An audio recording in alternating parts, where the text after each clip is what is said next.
Mic drop. Mic drop. I said, let's do it. And immediately, when I got that call, I said, oh, this is my guy. This is my guy.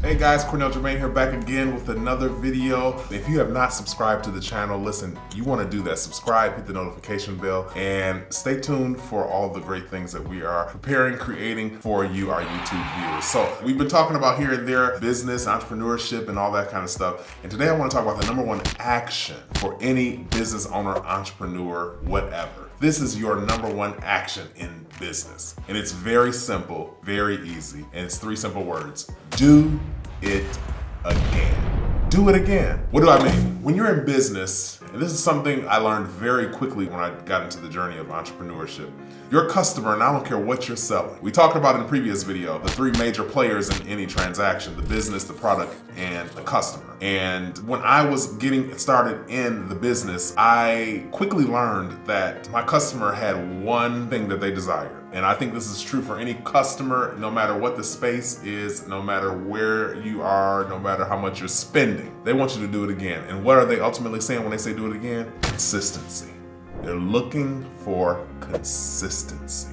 When you have someone that comes into your business, whether it be to buy a product, a service, X, Y, and Z, if you wow them with your service or with your product or with both your customer service and your product, and they come back a second time and their experience is somewhat subpar and not quite meeting the same standard, guess what? They're gonna have a different perspective of you as a business owner, a supervisor, a manager, a service provider, whatever the case may be. Because remember, we identified the business before as anybody that's offering a service. So whether it's your business, whether you're just the manager at the Outback Steakhouse or you're the franchisee of the Outback Steakhouse, you're still in business of serving the guests that come to sit and have dinner, lunch, etc. in your restaurant. And if they come one time, have a wonderful experience, and they want to now come back and bring their families and enjoy, and things are not quite the same, they're a little off. Now granted, we all have bad days, we all have off days, I get it. But there must be a level of consistency in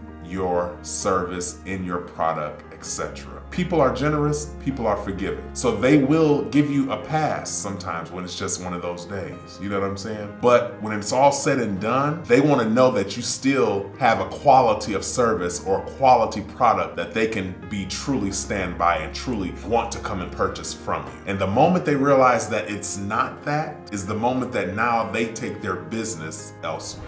Do it again. So how do you do it? And here's the thing, if you want to stay in business, do it again. But if you want to dominate in business, you do it again, but better. So now the steak did come with this nice little piece of butter and some herbs on the side and a nice potato. But now we're gonna upgrade it. We're gonna give them a good steak still, but now we're gonna give them more premium cut. And now instead of just a little pat of butter, we're gonna make a garlic butter chive sauce. Now granted, everybody's taste is different. Some people may prefer just that little pat of butter, but I think even people who just would prefer the little pat of butter will still appreciate the effort that one would put in trying to upgrade or make it better. Now, I say that all just to say that sometimes you don't need to adjust too much. So that's another clause. Yes, we want you to do it again, and sometimes just maintaining that consistency is just good enough. Sometimes you don't need to upgrade. You don't need to add fries to the sandwich or put an extra slice of cheese or upgrade the bun. Sometimes you need to just leave it as is because that's what the customers want, right? But if you're gonna leave it as is, make sure you do it the same way with the same level of effort, the same level of excellence that you did it the first time around. And if you choose to upgrade or you choose to do it better, now maybe your upgrade is not necessarily the product itself, the hamburger or the steak. Maybe your upgrade is this level of service. Maybe now, as opposed to just having them sit over in the corner with a buzzer for 10 minutes, maybe now they sit over in the corner with a buzzer and a complimentary glass of soda. Maybe now that's the upgrade. So not only did you give them the do it again, the consistency, but now you upgraded it by offering them a beverage in the process. You get it. You get what I'm saying? Every customer, and this is across the board, this happens in every industry. Every customer wants you to do it again. Take the entertainment industry. And I use this example intentionally because I want you to see how sometimes people like to separate entertainment, so you can visualize the steak dinner and the waiting in the waiting area the first time around and having a good experience, but then coming back and now waiting in the waiting area with a glass of Chardonnay complimentary wine. Oh boy, this is really nice. But sometimes you can't visualize, okay, well, how does this translate to entertainment? Very easily. That artist has a customer.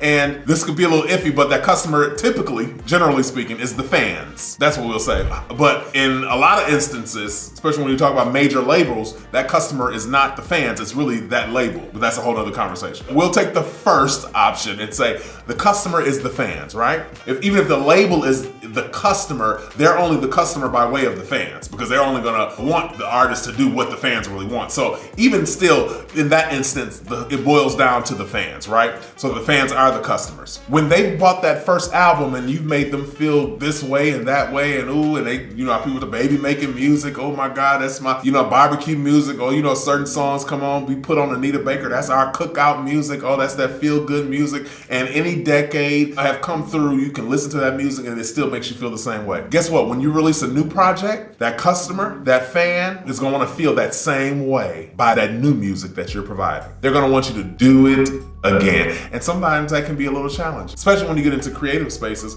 like music and artistry, because usually those artists have to go into deep places and delve deep into their emotional and psychological well-being in that moment to dig out these songs. Like people often say, I think it's funny, but people often say that Mary J. Blige, she only makes good music when she's been through something. Whether that's true or not is inconsequential, I don't care. But people have said, fans have said, I guess the music that she makes when she's in a happy season is not as good as the music that she makes when she's not in a happy season. But what that really is, it's that the initial music that she came out with was that grind, that grunt, that foot to the pavement, I gotta get out of this, because remember, she came out the hood. So all of her music, it had that grit to it that people loved. When she first came out, it had that grit, that hustle, that grind, I'm going for it, I'm doing it. And that's what people felt in her music. Well, when she got to a certain level in society, maybe she didn't have that same grit and grind because now she had been elevated, things were going better. She wasn't necessarily trying to fight against all of the forces that were against her, trying to knock her down initially, and she just started to make new kinds of music that felt real to her in that moment. It doesn't make the music invalid, it just says the audience that she had gotten used to a certain sound and a feeling or emotion that it made them feel. And when she produced happy music, it didn't feel the same. I say all that to say, a customer, all they want is the consistency that when they get an experience that they enjoy, a product that they like, that they can come back any given time and get that same product, service, feeling that they got the first time. So what does that mean for you as a business owner, for you as an entrepreneur, for you as an artist? That means you have to identify where your strengths are, where your gifting really is, what is real and honest to you. When you realize that, you can serve that customer, that fan, out of a place of authenticity. And the hope is that as you evolve, even as an artist, business owner, that you can take this fan, customer, whomever they may be, on this journey with you, and that you will be able to supply, meet the need or whatever it is on a continual basis. Now, keep in mind, I don't care what business you're in, whether you're an entrepreneur, service provider, big business owner, artist, not everybody's gonna ride with you forever. Some people are gonna love what you've done for them and they're gonna move on. And guess what? It's okay. Because I believe, and I can't prove it statistically right now, but I will, there's an evolution when it comes to business. And I'm just thinking about myself and my business and the customers I've served through the years. There's a certain percentage that's gonna just stay with you for life. As long as you're doing business, as long as you are operating, they gonna be there. They gonna be with you. But then there's another percentage that's gonna stay with you a 3 to 5 year window, and then they're moving on to the next. Not intentionally, it's just the way things go. It's just the way things go. And I guarantee you, if you look at any entity, your salons, your operations in whatever, a law firm or your churches or anything, any operation, I guarantee you, if you look at it closely, you will see that there's usually a nucleus. Usually there's a certain population that's gonna stick and stay. And everybody else is gonna be like a revolving door. They're gonna come in, and some of them will come and stay for a while, that 3 to 5 year window, and then they'll move on, whether it be because of circumstance, appetite, whatever the case may be, or whether it just be because that they're not pleased anymore, whatever the case may be. And then you'll have some that are gonna be in and out, like a revolving door. They might come once and that's it, once or twice, or they might buy from you one every now and again, here and there. But you'll have that set group that's gonna stay and grow with you along the way. Identify those people, and when you find them, serve them with excellence. Do it again for them. And if you can, create an environment that makes them even more of a priority. Why? Because of the loyalty that they have for you. If you wanna grow it, and you wanna make sure that you can stay in business, obviously, you still have to serve all your customers with the same level of excellence, the same level of service. But there's something that you can even do for this small group that might just make them feel a little extra special, right? It might just be relation. It might be just relation, where they can call on you and you can be accountable to them for whatever reason. You know what I'm saying? Or you can be more accommodating to them for whatever reason, whether it's something they're doing or whatever the case may be. Now, it's not to say that you overlook someone or you set someone aside to serve them. However, there's a way to do it where you can make a distinction and you can let those loyal ones, the ones who have stuck and stayed, feel special. So everybody should feel special, but a little extra special for those individuals. But the bottom line for this is I want you to understand that if you're gonna be in business and do business on any level for any length of time, you have to remember, all your customer wants is for you to do it again. So when you find a service, you find a food, you find a product, you find whatever it may be that makes you special, keep in mind, you might be selling burgers just like the joint knocked down the street, but there's something a little different about yours. It might be the same meat, same bun, same cheese, but the way you serve it might be just a little bit different. If that's the thing that makes you special, if that's the thing that people love about you, do it again. And when you grow, train the people that come with you to do it like you. That happens a lot, where entities do good business and then they begin to expand, and somewhere along the lines, the quality gets a little lost. That's a dangerous place to get to. And I tell you a story, and I'm gonna begin to wrap this up. There was a place that I always went for my digital devices, computers, laptops, whatever the case may be, tablets, whatever. And I went there because I loved the service. They had quality service. Not only did they sell the devices, but they could also repair them, and it was just a beautiful experience. And I bought several devices from them. Well, I was in a situation where a device had gotten stolen from me, and I needed to replace it immediately. So I went back to this entity. I hadn't been there in a few years, and they walked me through the process and all that kind of stuff, and quickly took care of me. It was just a great experience and all that. Spent the money, got the device, went on my way. I was still in a pending issue with the device that was stolen, because we were still working through tapes and detectives and all that kind of stuff to nail down what happened, who got it, and all that stuff. But there were some things that I wanted to get that I thought might have been on that computer. And I thought about it later on and said, you know what, I had my previous computer that I had bought before that one. Maybe what I'm looking for from that computer, it might be on that one. So I pulled out that old computer that I still had, and I took it back to this company that I had done business with, which I had bought this computer from them, as well as the one that got stolen, as well as the new one that I have. So I go to them, and this is just the next day after I had spent hundreds of dollars on a new computer. They knew the story, I explained it to them and all that. I said, well, I'm trying to get this device opened, and I couldn't get the software to respond when I turned it on in order for me to access the hard drive to see if what I was looking for was there. So I take it to them, and they had done this before, so I knew they could do it. And the sales guy, the guy who owned the company, who worked with me the day before to get the new computer, was in the back. He's the one that does all of the fancy stuff that you do with computers, fixing and all that kind of stuff. His salesperson was the one that was available that next day. He was at the front. So I explained to him what was going on, and he explained to me how, well, it looks like, he opens it up and it looks like, oh, you can't access this because of X, Y, and Z. And running these tests, and I said, well, can we take the drive out? Because I'm really not trying to access the computer itself.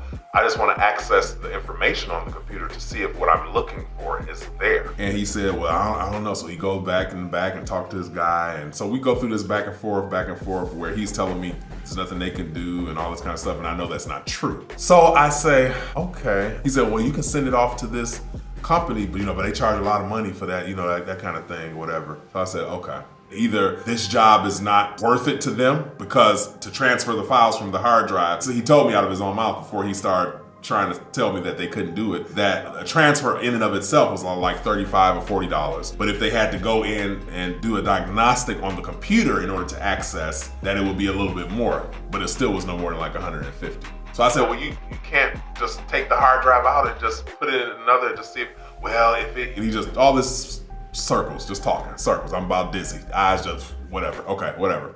So I stand there and I quickly realize, okay, they don't want my business. I was just here the day before and spent a couple hundreds of dollars. And I was Johnny on the spot. The service was beautiful. It was what I was used to. And now I come in the next day to spend a little more money, to get what I needed done. And all of a sudden I'm being referred to this outsourced company. I knew what he was telling me was not the truth. So I said, okay, I guess I just can't do business with them no more in this aspect. So I'm sitting here because I need to get the information or at least see if what I'm looking for is on this particular device. So I call a buddy of mine who is a software engineer. Hey man, I need somebody that's good at computer software.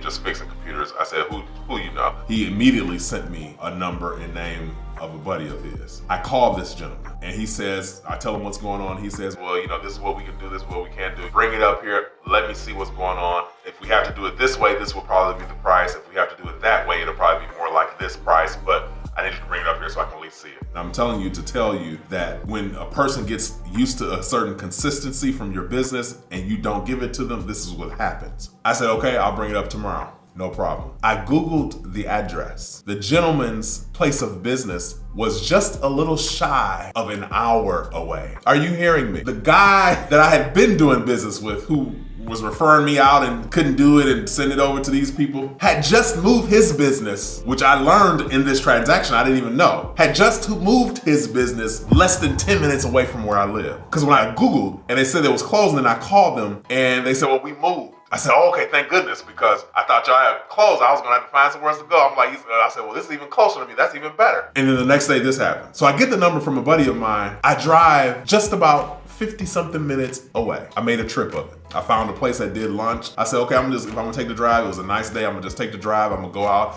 drop my computer off, have a little lunch, and go on about my day. Do you know, I dropped the computer off, got a call later that afternoon that says, okay, this is what's going on and this is what I can do. Not only is your hard drive fine, but I can get the information off of it. This is what it would cost. All I need from you is an external hard drive for me to put the files on. I said, wow. I said, well, do you have any hard drives that I can just buy from you? That way I don't have to take the trip just to bring a hard drive to you. He said, yeah, I could add a hard drive to your service. It'll cost X amount of dollars and we can transfer it to you. It may take a couple hours, so I would say overnight we can have it done by the morning.